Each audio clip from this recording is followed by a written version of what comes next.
धुरंधर 2 के टीजर को देखने के बाद बहुत सारे लोगों को ये फीलिंग आ रही है कि इस टीजर में तो कुछ नया दिखाया ही नहीं गया। जो टीजर धुरंधर द रिवेंज के नाम से रिलीज किया गया है वो टीजर ऑडियंस के लिए टेक्निकली नया है ही नहीं। ये वही ग्लिम्स है, ये वही सेटअप है जो धुरंधर के ओटीटी वर्जन के अंदर जो मूवी खत्म हो जाती है उसके बाद में दिखाए जाते हैं। इस टीजर का फ्रेम बाय फ्रेम उससे मैच खाता है, 1 सेकंड का या 1 फ्रेम का भी उसमें डिफरेंस नहीं है। लेकिन तब इसे धुरंधर 2 की झलक कहा गया और अब इसे टीजर का नाम दे दिया गया है। अब यहाँ पर लोग बहुत ज्यादा गुस्सा हो गए और वो ये बोलने लगे कि शायद हमें बनाया गया है, मतलब इस टीजर में हमें एक भी नई फुटेज नहीं दिखाई गई जिससे ऑडियंस टीज हो और धुरंधर 2 की हाइप बने। अब देखो ये टीजर आता या नहीं आता या फिर बिना ट्रेलर के भी सीधे अगर धुरंधर 2 थिएटर्स में रिलीज हो जाती तो भी इसकी हाइप बिल्कुल भी कम नहीं होने वाली थी। अब देखो लोगों का अलग अलग रिएक्शन निकल के आ रहा है, लेकिन अगर टेक्निकली देखे तो ये टीजर अपने जो पर्पज है उसके अंदर फेल नहीं होता, क्योंकि अगर आप इसे फिल्म मेकिंग इंटेंट, जो फ्रेंचाइजी डिजाइन है और मार्केटिंग की जो साइकोलॉजी है उसके अकॉर्डिंग अगर आप इसको देखोगे तो पिक्चर थोड़ी अलग हो जाती है। अगर देखो मैं यहाँ पर सीधी बात करूं, अगर मेकर्स ने ये जो टीजर था इसको पहले ही जो इसका ओटीटी वर्जन था उसके साथ नहीं अटैच किया होता तो इसी टीजर को देखकर ऑडियंस ये बोलती अबे ये तो पेट्रोल है बे।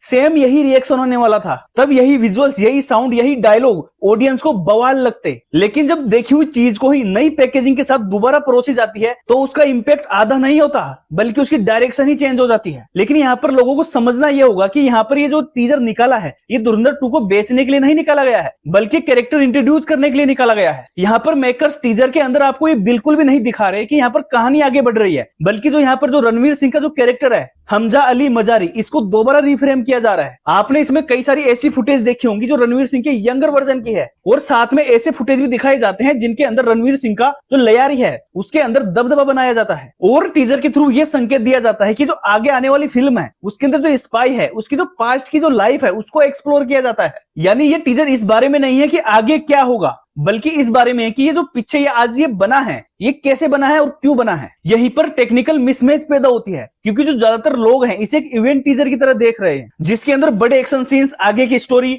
और बड़े बड़े शॉक वॉल्यूम्स होने चाहिए थे, जबकि मेकर्स ने ये टीजर कैरेक्टर टीजर की तरह डिजाइन किया है। और कैरेक्टर टीजर का जो मकसद होता है वो आपको विजुअली ऑर्गेज्म देने के लिए नहीं होता बल्कि किरदार की मानसिकता, उसकी पोजीशन और उसकी दुनिया को दोबारा स्थापित करना होता है। इसलिए हमें जानबूझकर स्टोरी के अंदर कुछ भी नहीं दिखाया गया। अब सवाल यह आता है कि आखिर लोगों को इतना ज्यादा देखा हुआ क्यों लग रहा है। अब देखो जिन्होंने ओटीटी पर ये फिल्म देख ली उनको तो कॉपी पेस्ट लगेगा, लेकिन जिन्होंने ये फिल्म अभी तक ओटीटी पर नहीं देखी ये उन्हें भी देखा देखा लग रहा है। इसकी पहली वजह है विजुअल कंटिन्यूटी। धुरंधर 2 का टीजर जानबूझकर ही जो पार्ट 1 की जो विजुअल लैंग्वेज होती है उसी का इस्तेमाल करता है। वही कलर टोन, वही कैमरा मूवमेंट, वही स्लो बर्न एडिटिंग फ्रेंचाइजी फिल्मों में एक आम टेक्निक है ताकि दर्शकों के दिमाग में बिल्कुल वो भरोसा बना रहे कि ये फिल्म सेम टू सेम उसी का पार्ट है और जो उसकी स्टोरी है उसी को कंटिन्यू कर रही है जिस स्टोरी को ये लोग पहले पसंद कर चुके हैं। लेकिन इसका साइड इफेक्ट ये होता है कि ऑडियंस के लिए एक नएपन की जो फीलिंग होती है वो खत्म हो जाती है। यहाँ पर ऑडियंस को ये नहीं लग रहा कि यहाँ पर मेकर्स ने मेहनत नहीं की, बल्कि ऑडियंस को यहाँ पर ये लग रहा है कि जो मेकर्स होते हैं उन्होंने ऑडियंस की जो मेमोरी है उसको अंडर एस्टिमेट कर लिया और आज के टाइम पर यही सबसे बड़ा रिस्क है। और जो धुरंधर 2 का जो टीजर आया है उसके साथ भी सेम यही चीज हो रही है, क्योंकि मेकर्स ने धुरंधर 2 के टीजर को जिस इंटेंट के साथ रिलीज किया है ऑडियंस वो इंटेंट समझ ही नहीं पा रही। यही वजह है कि सोशल मीडिया पर गुस्सा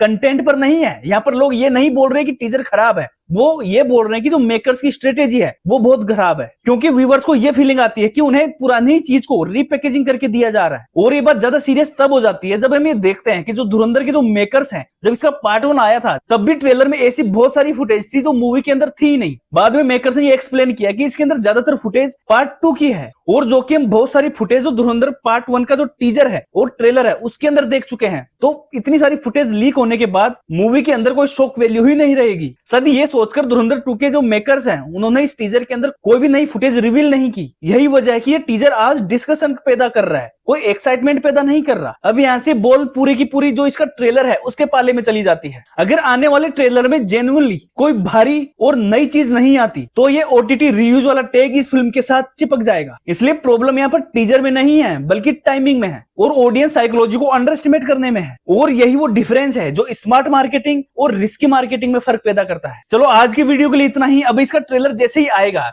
तो मैं उसका की फुल डिटेल में एनालिसिस लाऊंगा। तो अगर आपको ये वीडियो पसंद आया तो यार लाइक करो यार और शेयर करो, और अगर अभी तक इस चैनल को सब्सक्राइब नहीं किया तो क्या कर रहे हो यार, सब्सक्राइब करो अभी के अभी सब्सक्राइब करो और इस वीडियो को शेयर करो। मिलते हैं नई वीडियो में, बाय।